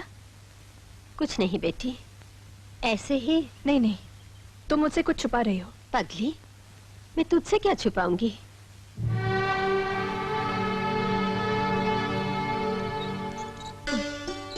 अच्छा आनंदी, एक पहेली बूझो। एक मंदिर है जिसमें घुप अंधेरा है, जहां भगवान रहते हैं, लेकिन ये भगवान ना सुन सकते हैं, ना बोल सकते हैं, न देख सकते हैं और न चल सकते हैं। बताओ, वो मंदिर कहाँ है और वो भगवान कौन है? माँ का पेट मंदिर है और पेट का बच्चा भगवान। तुम्हारी भी यही प्रॉब्लम है ना? तू मुझे क्यों रुलाना चाहती है स्वाति? जा अपने कमरे में जा, तेरे डैडी के आने का वक्त हो रहा है। बाप रे, डैडी तमाम बातें सुन के मुझे मार ही डालेंगे। मैं तो उनके मारे बिना ही मर जाऊंगी मम्मी। अरे तुम तो बड़ी डरपोक निकली। अच्छा अब ये बताओ कि उस कपिल देव का पता क्या है?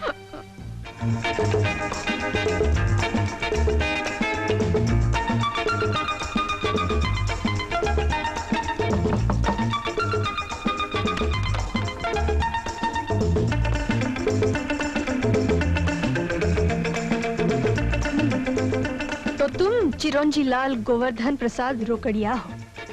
जी नहीं। झूठ बोलता है वो। जी नहीं। क्या जी नहीं? जी मेरा नाम चिरंजी लाल। हाँ, गोवर्धन प्रसाद रोकड़िया नहीं है जी। मेरा नाम कामदेव प्रसाद चिरंजी लाल रोकड़िया है। जानते हो मैं कौन हूँ? जानता ना होता तो हकलाता क्यों? आप आनंदी की बड़ी बहन हैं। क्या तुम आनंदी से प्रेम करते हो? जी वो पहेलियां बुझवा बुझवा के प्रेम करवा लिया जी। और उससे पिछली बार कब मिले थे? जी वो हकलाहट बंद। हफ्ता भर हो गया। और तुम्हारे फटीचर प्यार को ये ख्याल तक नहीं आया कि उसके घर जाकर मालूम तो करें कि कहीं वो बीमार तो नहीं पड़ गई। बीमार तो वो पड़ती ही नहीं। Shut up! क्यों नहीं गए? बाप रे बाप, मुझे डॉक्टरों से बहुत डर लगता है। बात बात में सुई घोंप देते हैं। प्रेमी होकर एक सुई से डरते हो? चलो अपने पिताजी का पता बताओ। वो क्यों दीदी? उन्हें ये शुभ समाचार देना है कि वो दादा बनने वाले हैं। हाँ? और उनके सुपुत्र सर्वश्री कामदेव प्रसाद चिरंजी लाल रोकड़िया बाप बनने वाले हैं।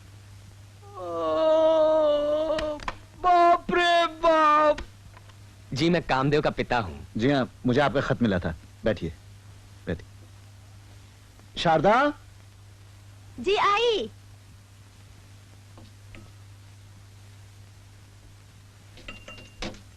तू वहां नहीं जा सकती है। क्यों?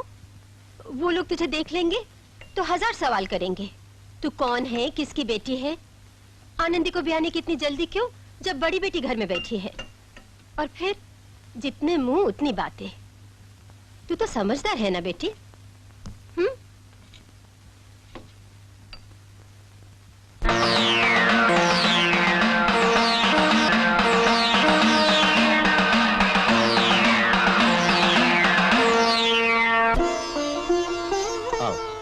ये मेरी मिसेज शारदा जी हैं। ये कामदेव के पिताजी चिरंजी लाल हैं और ये इनकी मिसेज। बैठिए। भाभी जी आनंदी बिटिया की सगी माँ तो नहीं है ना? भाभी जी से अभी कोई संतान नहीं हुई ना? जी नहीं, आनंदी हमारी अकेली बेटी है और सारी संपत्ति इसी की है। हमारी तरफ से तो बात पक्की समझिए डॉक्टर साहब।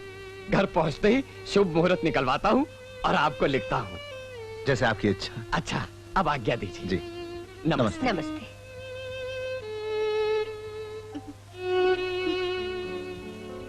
शारदा, शारदा, तुमने ये क्यों कहा कि आनंदी हमारी इकलौती संतान है? उन्होंने ये पूछा था कि हम दोनों की तो कोई संतान नहीं। मैंने तो ठीक ही जवाब दिया। स्वाति भी नहीं आई। मैंने ही मना कर दिया था। क्यों? क्योंकि उसका पूरा परिचय देकर मैं आपको शर्मिंदा नहीं कर सकती थी।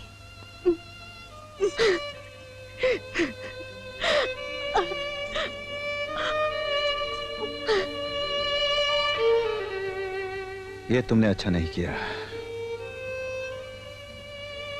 स्वाति तुम्हारा प्रेम है, पाप नहीं शारदा। कब तक उसे छिपाती रहोगी? और फिर वो शादी में तो सामने आएगी ही। तभी लोग यही बात पूछ सकते हैं। अंकल, आनंदी की शादी तक मैं कहीं और रहना चाहती हूँ। पागल हो गई हो? नहीं अंकल, यही सही रहेगा। अगर बेटी, मैं मम्मी की जिंदगी में समस्याएं पैदा नहीं करना चाहती। नहीं बेटी नहीं, इस घर का जीवन हम सबका है। दुख सुख समस्याएं हम चारों की हैं। इस घर पर जितना अधिकार आनंदी का है उतना ही तुम्हारा भी है बेटी।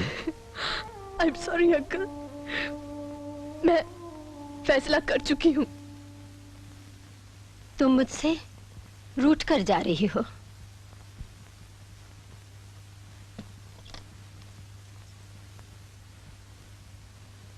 रूठूंगी क्यों? तो फिर जा क्यों रही हो? तुमको जमाने के बेदर्द सवालों से बचाना चाहती हूँ माँ, इसीलिए जा रही हूँ। अपनी माँ की मजबूरियां समझ बेटी। मैं तो जिए चली जा रही थी। तूने ही जिद की कि माँ सुहागन बनो, और मैं बन गई। 18 साल में मेरे जीवन में और कोई आया ही नहीं। फिर तो आनंदी के डैडी को ले आई, उनके साथ आनंदी आई। भागा अपने घरों से दूर, एक अनजानी बस्ती में पनाह ली तो पता चला हमारा प्रेम सीमाएं पार कर चुका है। हमें फौरन शादी कर लेनी चाहिए। मैंने शारदा से कहा कि तुम दुल्हन बनने के लिए तैयार हो जाओ। मैं फौरन किसी पंडित को ढूंढकर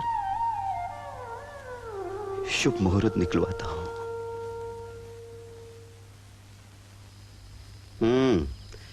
ऐसी लिपटी खड़ी रहोगी तो मैं जिंदगी भर पंडित की तलाश में नहीं जा सकता।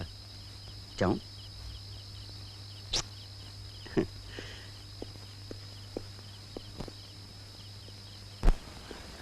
पंडित जी ने अगले ही दिन का मुहूर्त निकाला था।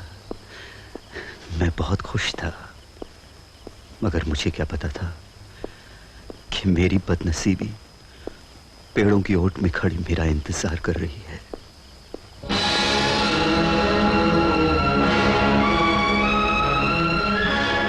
भाड़ू, वो जो माल भगा के लाया है, जरा हमें भी तो चखा। जबान संभाल कर बात कर, समझे? अबे कमीशन ले लेना साले।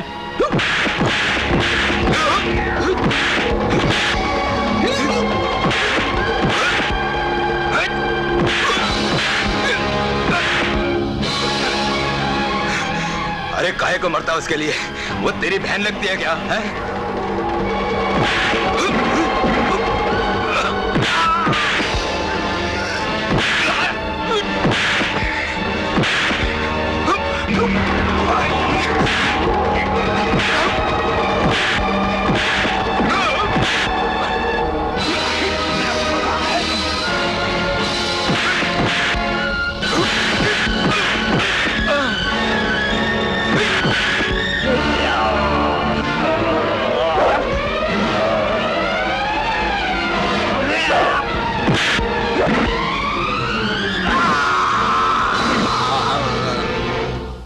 मुल्जिम सत्य प्रकाश को कत्ल के जुर्म में यह अदालत ताज़ीरात हिंद जेरे दफा 302 10 साल की सजा देती है। मुझे 10 साल की सजा हो गई, लेकिन मैं अपनी शारदा के लिए परेशान हो रहा था। जेल से कई खत लिखे, कोई जवाब नहीं आया। एक अनजान बेदर्द शहर, उसमें एक मासूम बेसहारा औरत, और वो भी गर्भवती। न जाने किन हालात का सामना कर रही होगी वो जिंदा भी है या उसने आत्महत्या कर ली। इन्हीं ख्यालों से मैं दीवाना हो गया, और उसी दीवानगी के आलम में मैंने जेल से भागने की कोशिश की, मगर पकड़ा गया और उन्होंने मुझे पागल खाने में डाल दिया। मगर मैं तो बस अपनी शारदा का हाल जानने के लिए पागल हो रहा था, और आज भी यही आरज़ू, यही तमन्ना लिए मैं दर बदर भटकता फिर रहा हूं। और अब अगर वो मिल भी गई तो क्या करोगे बाबा?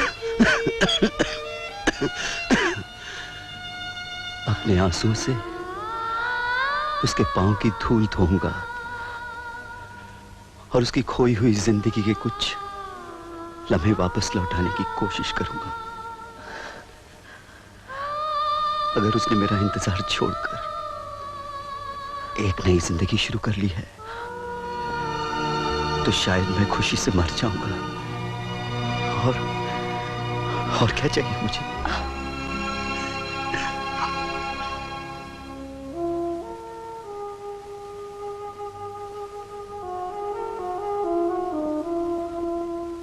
मगर तुम तो कह रही थी उन्होंने तुम्हारी माँ जी को। वो मेरा ख्याल था, कुछ माँ से सुना, और जो कुछ उन पर बीती उससे यही नतीजा निकलता था कि पिताजी ने उन्हें धोखा दिया।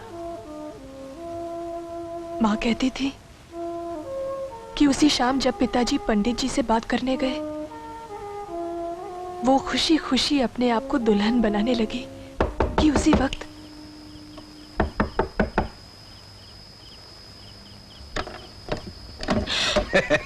कौन है आप लोग? तुम्हारे पति के मित्र है जाने मन, और ये बताने आए हैं उसका इंतजार करना बेकार है, अब वो नहीं आएगा। क्या मतलब? उसका तो यही काम है, लड़कियों को गांव से पत्नी बनाकर ले आता है और यहाँ हमारे हाथों बेच देता है। तुम्हारे उसे 2000 दिए हैं जानी? ये झूठ है। अभी तो इस पर 1000-2000 और खर्च करने होंगे। ये फूला हुआ पेट देखकर ग्राहक लोग घबरा जाएंगे, भाग जाएंगे। इसे गिराना होगा। चलो हमारे साथ, चलो। अब क्या किया जाए राममोहन? हम दोनों ने जबरदस्ती माँ का ब्याह करवा दिया और अब अचानक पिताजी अतीत के अंधेरे से बाहर निकल आए हैं।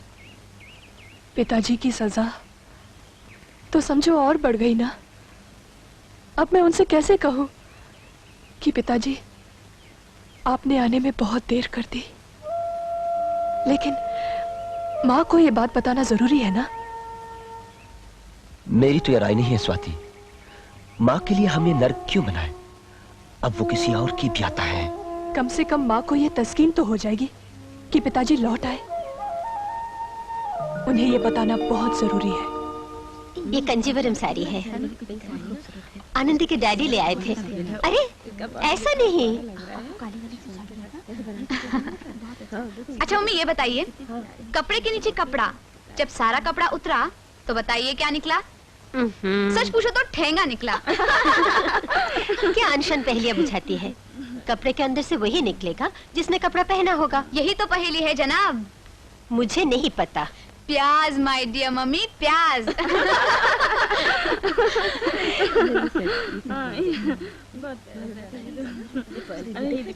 ये वाले बैंगल देखो, सेट का आपसे बनवाए हैं। आई किसकी तारीफ करें? और काली रंग का साड़ी तो मुझे बहुत ही पसंद। और उसके साथ ये लाल और ये लाल रंग के ब्लाउज के साथ गोल जड़ा निकले। ये बड़ा अच्छा है।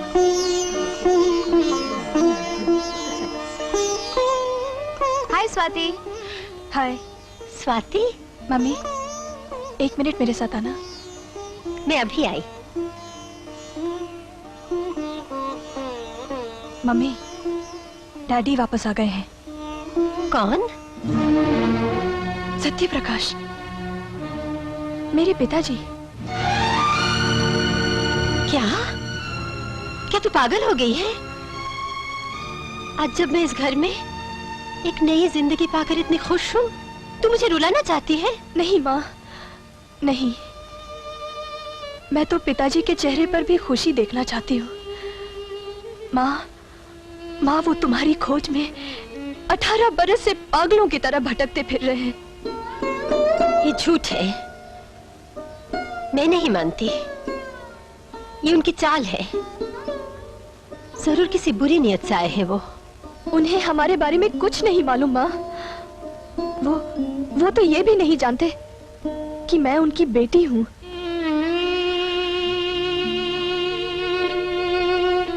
तो ये सच है? हाँ माँ, अगर तुम एक बार अपनी आंखों से उनकी हालत देख लो तो तुम्हें पता चल जाएगा कि वो बिल्कुल सच्चे हैं। हम ही ने उन्हें बिल्कुल गलत समझा। वो तुम्हारी वजह से जेल गए और वहां से छूटे तो तुम्हारे गम में ही पागल हो गए। तब से वो गलियों की खाक छानते फिर रहे हैं, बस दिल में एक ही इच्छा लिए हुए कि बस एक बार उन्हें अपनी शारदा मिल जाए तो वो अपने आंसुओं से उसके पांव धोकर अपनी उस अन्याय की माफी मांगे जो उसके साथ उनकी मजबूरी ने की थी। अब मैं क्या करूं? जिनका इंतजार मैंने बरसों तक किया, अब वो आ गए। मैं क्या करूं? तुम उनसे मिलकर बस इतना कह दो कि तुम बहुत खुश हो। उनकी तमन्ना पूरी हो जाएगी। वो हंसी खुशी चले जाएंगे। मैं किस हैसियत से उनसे मिलूं स्वाति? मिसेस राजेंद्र प्रसाद होने के नाते से, ये तुम्हारी माँ होने के नाते। जो भी मैं करूं, इस पवित्र धागे का अपमान हो जाएगा और ये मैं जिंदगी भर नहीं कर सकती। वो बहुत बीमार है माँ। वो वो तुम्हें एक नजर देखने के लिए तड़प रहे हैं।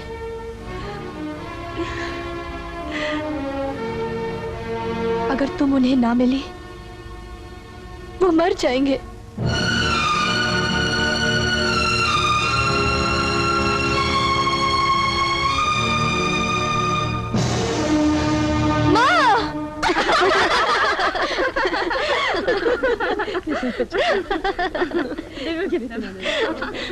अच्छा भाभी, ऐसा लगता है ये आनंदी अपने पति को पहेलियां खिला खिलाकर उसका पेट खराब कर देगी।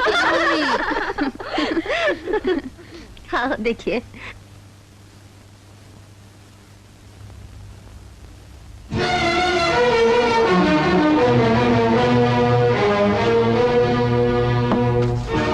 अंकल की तबीयत अचानक ज्यादा खराब हो गई है। मैं उन्हें हॉस्पिटल ले जा रहा हूँ।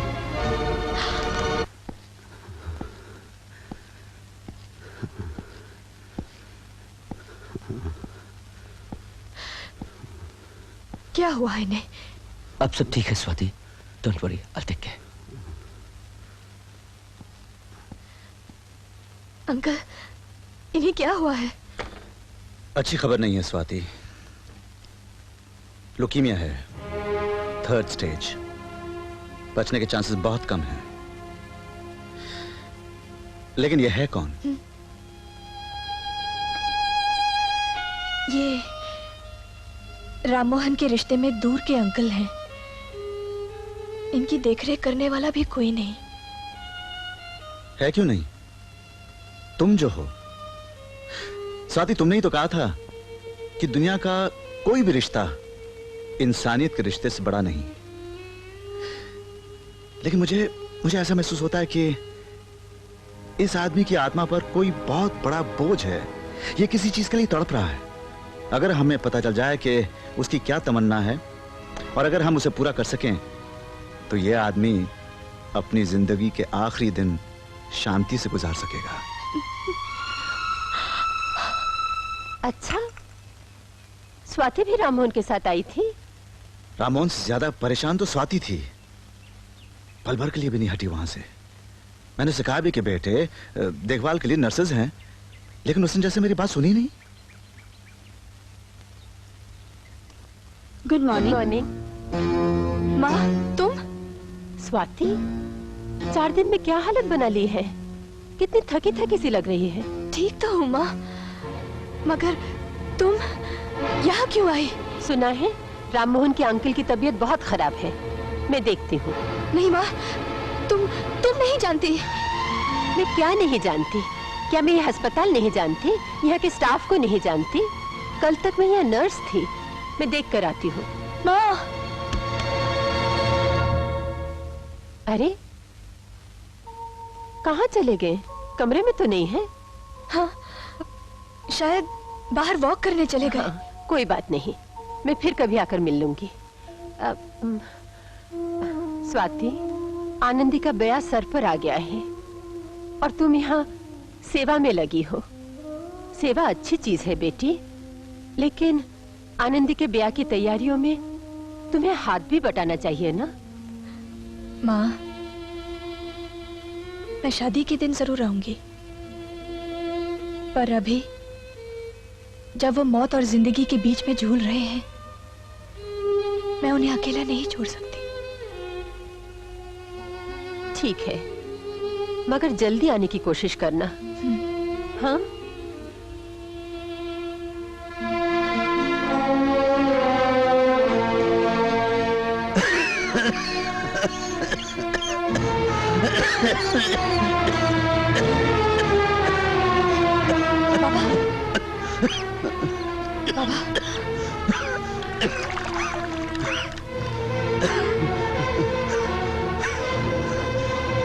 चलिए।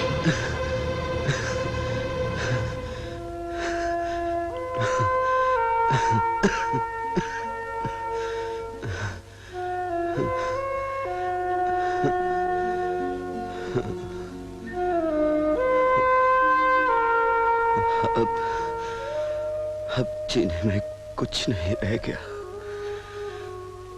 कोई ख्वाहिश पूरी नहीं होती। ऐसे जीने से क्या फायदा, क्या फायदा? आपकी क्या ख्वाहिश है बाबा? हाँ, बहुत सी ख्वाहिशें हैं।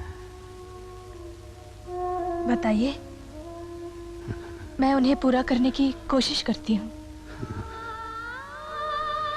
पहली ख्वाहिश शारदा के दर्शन, दूसरी ख्वाहिश शारदा के दर्शन, तीसरी, चौथी, पांचवी, 5000वीं ख्वाहिश शारदा के दर्शन। गिनती खत्म हो जाएगी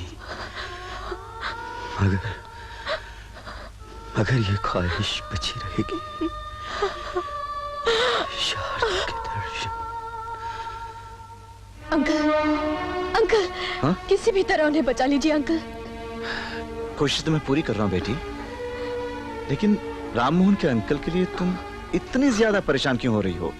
रो क्यों रही हो? उनके लिए मेरे सिवा कोई रोने वाला है जो नहीं? क्या? जो लोग उनके पास थे वो दूर जा चुके हैं। तो क्या राममोहन अपने अंकल नहीं, को? मैं राममोहन की बात नहीं कर रही।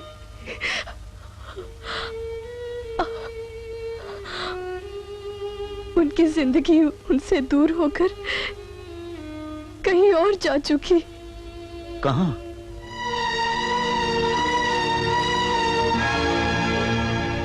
आपके घर। मेरे घर? जी अंकल, मैं अपनी माँ की बात कर रही हूँ। आपके वो मरीज मेरे पिता है अंकल, मेरे पिता है।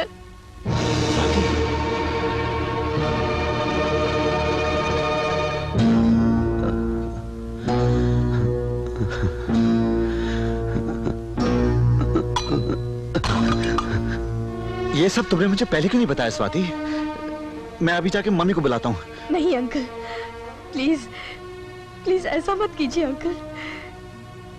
मेरी माँ को आपने एक नई जिंदगी दी, घर दिया, इज्जत दी। अब अगर माँ को पता चल गया कि मेरे पिताजी एक नेक और शरीफ इंसान हैं और उन्होंने माँ के लिए अपनी सारी जिंदगी गंवा दी, तो वो ये सहन नहीं कर पाएगी, वो मर जाएगी। अंकल, हमारे संस्कार में सैकड़ों देवताओं की पूजा की जाती है, मगर एक पत्नी के लिए उसका पति ही उसका भगवान होता है। अगर माँ को मालूम हो गया कि उसका एक दूसरा भगवान भी है, तो वो कैसे जिएगी? अभी अभी तो माँ के आंसू खुश्क हुए हैं। ये कड़वी सच्चाई बताकर उन्हें जीते जी मत मारिए अंकल, प्लीज प्लीज अंकल। मैंने आपको सिर्फ इसलिए बताया क्योंकि मेरे दिल में आपकी बहुत इज्जत है।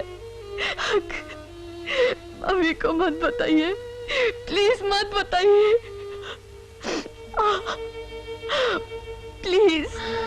स्वाति, मैं एक डॉक्टर हूं और इस वक्त तुम्हारी मम्मी से ज्यादा मुझे अपने मरीज का ख्याल है, और एक मरते हुए मरीज के अजीजों को उसकी हालत बताना मेरा फर्ज बनता है। अंकल, क्या आप एक बार ये नहीं भूल सकते कि आप डॉक्टर हैं, आप एक पति भी हैं और अपनी पत्नी की रक्षा करने की आपने शपथ ले रखी है। मेरे डैडी तो यूं भी मरने वाले हैं। अंकल, एक जिंदगी मौत से ज्यादा अहमियत रखती है। तो क्या मम्मी की जिंदगी का आपके लिए कोई मतलब नहीं? क्या एक डॉक्टर के नाते मम्मी की जान बचाना आपका फर्ज नहीं? प्लीज अंकल, ऐसा मत कीजिए, प्लीज प्लीज मम्मी को मत बताइए, प्लीज अंकल मत बताइए। अच्छा अच्छा, रो मत स्वाति। जाओ अपने डैडी के पास जाओ और जिस तरह मां बनकर तुमने अपनी मम्मी को एक नई जिंदगी दी, उसी तरह अब मां बनकर अपने डैडी की सेवा करो। जाओ।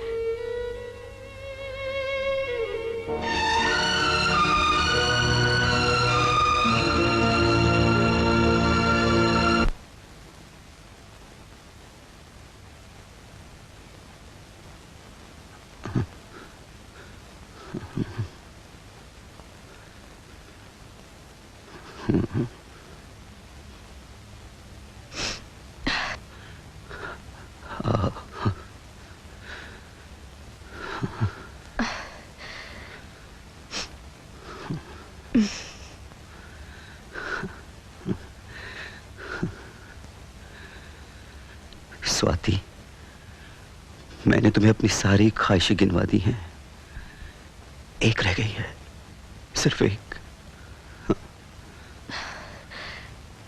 वो क्या है बाबा?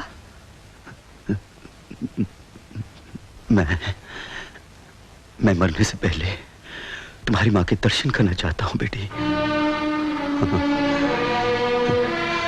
क्योंकि उसकी बेटी मुझ जैसे की सेवा ऐसे कर रही है जैसे मैं उसका कोई लगता हूं। मेरी इतनी सी आरज़ू पूरी करोगी? मेरी माँ? मेरी माँ? तुम डरती हो कि वो मुझे पहचान लेगी?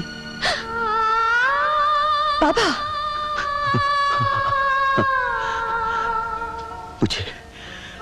मुझे डैडी कह बेटी, मुझे डैडी कह।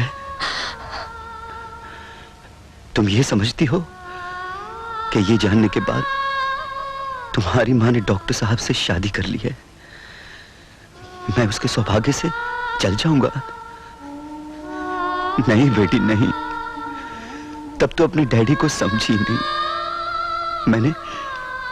मैंने 18 वर्ष चलने के लिए तपस्या नहीं की है बेटी। तेरा ये कर्ज मैं इस जन्म में तो नहीं उतार सकूंगा, इसलिए भगवान से मेरी ये प्रार्थना है बेटी कि अगले जन्म में मैं तेरा बेटा बनकर जन्म लूं, ताकि तेरी इस सेवा का बोझ मैं कुछ हल्का कर सकूं बेटी, जो तूने मेरे इस बुढ़ापे पे लादा है।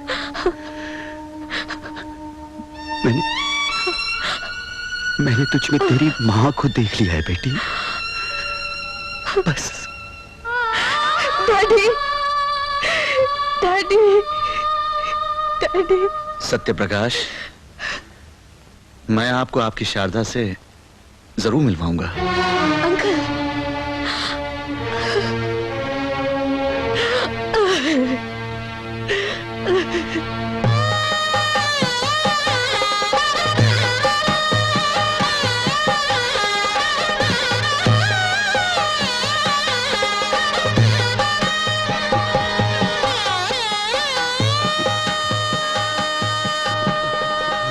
यहाँ बैठिए अंकल।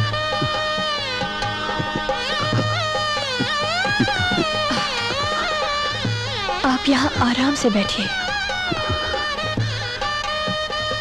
तुम्हारी माँ कहाँ है बेटी? वो नीचे ब्याह के काम में फंसी हुई है। मैं नीचे जाती हूँ, नहीं तो माँ मुझे ढूंढती हुई यहाँ आ जाएंगी। अच्छा राममोहन, डैडी का ख्याल रखना। तुम चिंता न करो स्वाति।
नहीं सुनती है तू। ऐसे खुशी के मौके पर कैसी साड़ी पहन रखी है? ठीक तो है माँ, जरा इधर आओ। मैं कुछ नहीं सुनूंगी, कोई अच्छी सी साड़ी पहन कर आ। जा।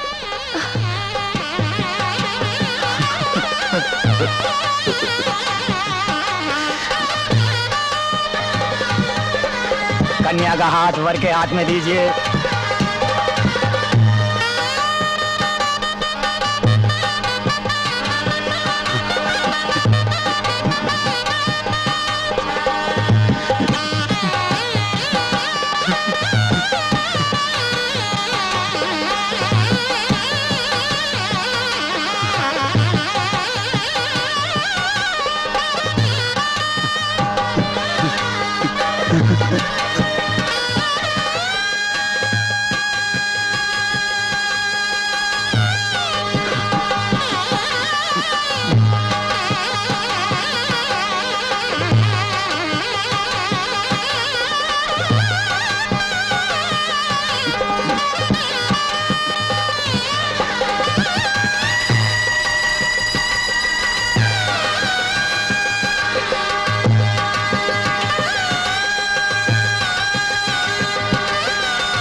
डैडी, डैडी, आपने माँ को देख लिया ना डैडी?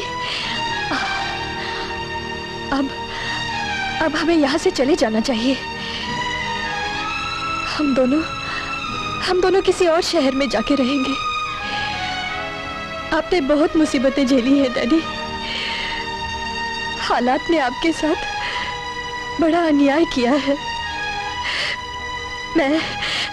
मैं जिंदगी भर आपकी सेवा करके चुकाना चाहती हूँ। चलिए डैडी।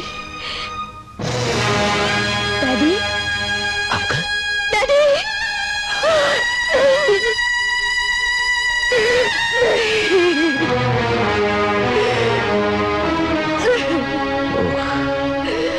स्वाति, अंकल। स्वाति, तुम्हें डैडी चल बसे। मैं तुम्हें रोने को मना तो नहीं कर सकता, लेकिन अपनी मम्मी को रोने की क्या वजह बताओगी? आंसू पूछो, तुम्हारी मम्मी आ रही। मेरी समझ में नहीं आ रहा है कि ब्याह नीचे हो रहा है और सारा परिवार यहाँ जमा है। ये कौन है? ये राममोहन के अंकल हैं। शादी देखने की जिद कर रहे थे तो हम लोग यहाँ ले आए। और बेचारे का देहांत भी हो गया है बेचारा। लोग कहते हैं मरे हुए आदमी में भगवान होता है। आओ हम सब इनके चरण छूकर आनंदी के लिए, तुम्हारे लिए, हम सब के लिए आशीर्वाद लें।